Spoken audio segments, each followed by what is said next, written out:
जैन साथियों, आपका अपने यूट्यूब चैनल में हार्दिक स्वागत है।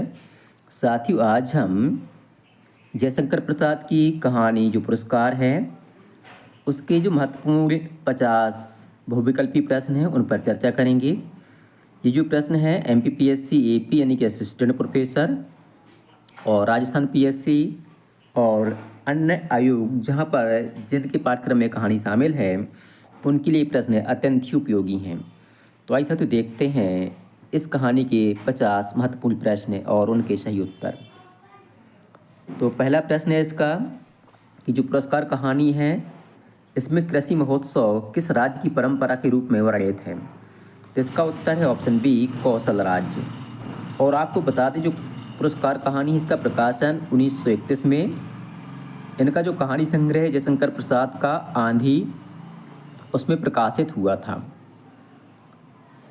अगला प्रश्न है कृषि महोत्सव के अवसर पर महाराज कौन सा कार्य करते थे। तो महाराज जो है स्वयं हल चलाते थे। अगला प्रश्न है उस वर्ष महाराज की खेती के लिए किसका खेत चुना गया था। तो मधुलिका का खेत चुना गया था। मधुलिका को कृषि महोत्सव में कौन सा विशेष जो सम्मान है प्राप्त हुआ था। तो ऑप्शन बी यानी कि बीज देने का। अगला प्रश्न है मधुलिका के खेत के बदले महाराज ने क्या प्रदान किया। तो महाराज ने उनको जो है स्वर्ण मुद्राएं प्रदान की थी। अगला प्रश्न है मधुलिका ने स्वर्ण मुद्राओं के साथ क्या किया। तो उन्हें जो है महाराज पर न्यौछावर कर दिया और बिखेर दिया। प्रश्न है मधुलिका ने पुरस्कार अस्वीकार करने का मुख्य कारण क्या था। मतलब मधुलिका ने जो है पुरस्कार क्यों अस्वीकार कर दिया था। तो उसको लग रहा था कि उसकी जो पूर्वजों की भूमि है उसको बेचना अपराध है। लिखा हुआ है कि मधुलिका के अनुसार भूमि क्या थी। तो जैसा कि अभी आपको हमने बताया कि उनकी जो है पितामहों की मतलब पैतृक धरोहर थी। प्रश्न है मंत्री ने मधुलिका को क्या समझाने का प्रयास किया। उसने समझाया मंत्री ने मधुलिका को कि जो है राज की जो अनुग्रह है उसको स्वीकार करो। अगला प्रश्न है सिंघमित्र कौन थे। तो सिंघमित्र जो है जो बनारस का युद्ध हुआ था, वाराणसी का युद्ध हुआ था, उसका युद्धवीर था और ये मधुलिका के पिता थे। अगला है मधुलिका के संबंध में सुनकर महाराज क्यों चौंक उठे। क्योंकि वह वीर सिंह मित्र की जो है पुत्री थी। अगला प्रश्न है कृषि महोत्सव देखने कौन सा राजकुमार आया था। तो वहाँ पर जो है मगध का राजकुमार जिसका नाम अरुण था वह आया था। अगला प्रश्न है उत्सव के दौरान अरुण की दृष्टि मुख्यतः किस पर केंद्रित थी। तो ऑप्शन सी मधुलिका पर केंद्रित थी।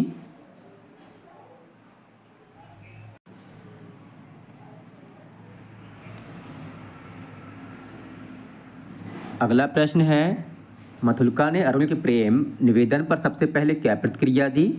तो सबसे पहले उसने जो है उसे अपना मार्ग में जाने को कहा।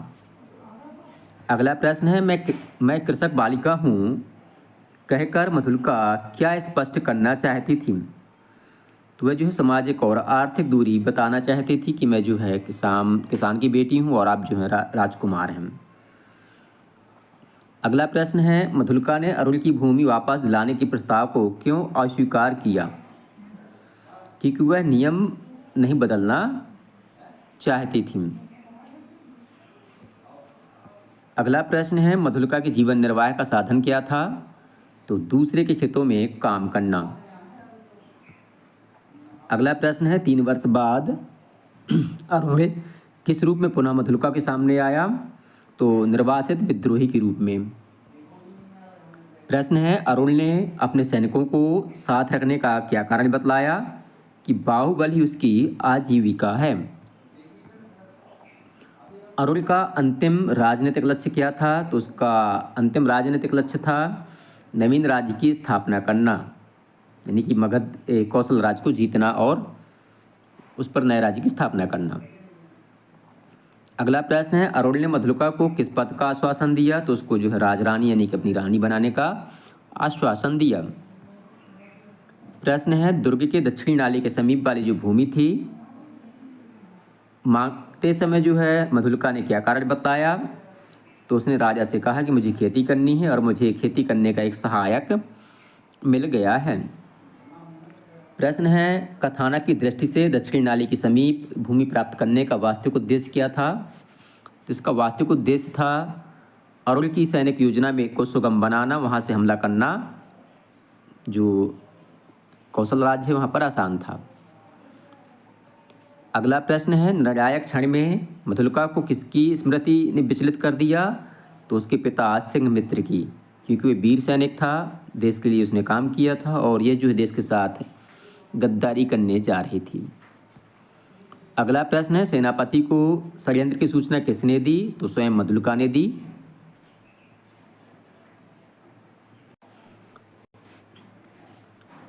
अगला प्रश्न है, योजना के अंतिम चरण से पहले मधुलिका के मन में क्या चिंता उत्पन्न हुई? तो उसको जो राज्य के विनाश की चिंता उत्पन्न हुई। प्रश्न है, मधुलिका ने अरुल को क्या सलाह दी? तो उसने सलाह दी कि राज्य का भला अहिंसा और क्षमा से होता है।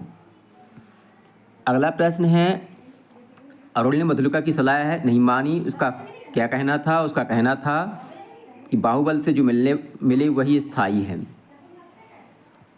अगला प्रश्न है, मधुलिका ने अरुल को उसकी योजना के परिणाम के बारे में क्या चेताया? उसने बताया कि राज्य का सर्वनाश हो जाएगा। अगला प्रश्न है, मधुलिका ने षड्यंत्र की जानकारी किसे दी? तो सबसे पहले सेनापति को दी। प्रश्न है, महाराज ने अरुल को पकड़ने का आदेश किसे दिया? सेनापति को। अरुल को युद्ध करते समय क्यों पकड़ा गया? घेराबंदी में फंस जाने के कारण। कैसे पकड़ा गया मतलब।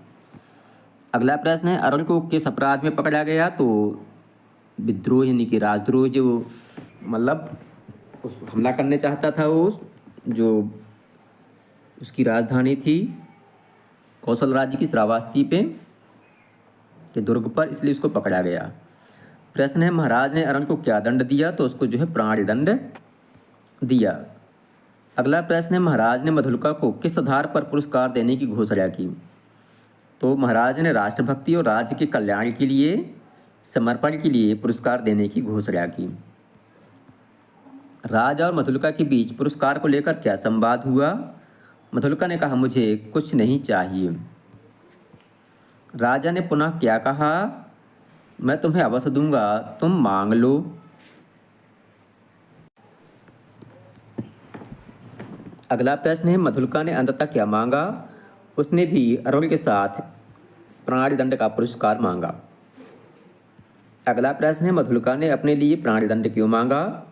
कि वह जो है अरुल से प्रेम करती थी और उसको आत्मग्लानि भी हो रही थी, इसलिए। अगला प्रश्न है, मधुलिका ने कहा, सुख भोग के लिए नहीं, देशभक्ति के लिए विद्रोह हुआ था। इसका आशय क्या है? अरुल का उद्देश्य व्यक्तिगत नहीं था, राजनीतिक था। अगला प्रश्न है, राजा ने मधुलिका के निर्णय पर क्या प्रतिक्रिया दी? तो राजा ने उसे देश की सच्ची बेटी कहा था। राजा ने मधुलिका से क्या कहा? उसने कहा, राजा ने, कि तुमने सिद्ध कर दिया कि तुम सच्ची देशभक्त हो। कहानी पुरस्कार में पुरस्कार का जो वास्तविक अर्थ है क्या है? तो प्राणदंड है, क्योंकि प्राणदंड के रूप में पुरस्कार मांगती है। प्रश्न है, मधुलिका का चरित्र समानता किस भाव का प्रतीक है? तो त्याग का प्रतीक है। अगला प्रश्न है, कहानी का मुख्य संदेश क्या है? तो कहानी का मुख्य संदेश जो है, राष्ट्र धर्म के आगे व्यक्तिगत प्रेम गौण है, ये बताया गया है।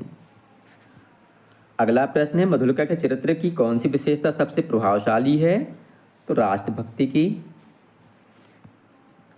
प्रश्न है, कहानी में मधुलिका और का आंतरिक जो द्वंद्व है किसके बीच है? प्रेम और कर्तव्य के बीच, कि उसका कर्तव्य है राष्ट्र की सेवा करना और एक तरफ वो अरुल से प्रेम करती थी। अगला प्रश्न है, मधुलिका का निर्णय किस प्रकार के नायक नायिका के स्वभाव को दर्शाता है? तो त्यागमयी और उदात्त यानी कि वीर। अगला प्रश्न है, कहानी का समय परिदृश्य किस युग का प्रतीत है? तो प्राचीन भारत का है। इस भाग का अंतिम प्रश्न है, कहानी का मूल आधार किस ऐतिहासिक घटना से प्रतीत होता है? तो ये है विदेशी आक्रमणों का काल। तो साथ इस प्रकार से ये पुरस्कार कहानी के 50 प्रश्न पूरे होते हैं।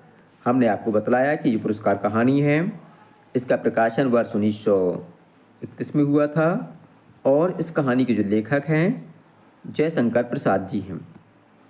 आपको वीडियो पसंद आया हो तो वीडियो को लाइक करें, साथियों के साथ शेयर करें और चैनल को सब्सक्राइब करना बिल्कुल भी न भूलें ताकि आपको इसी प्रकार की वीडियो समय से मिल सकें। बहुत बहुत धन्यवाद।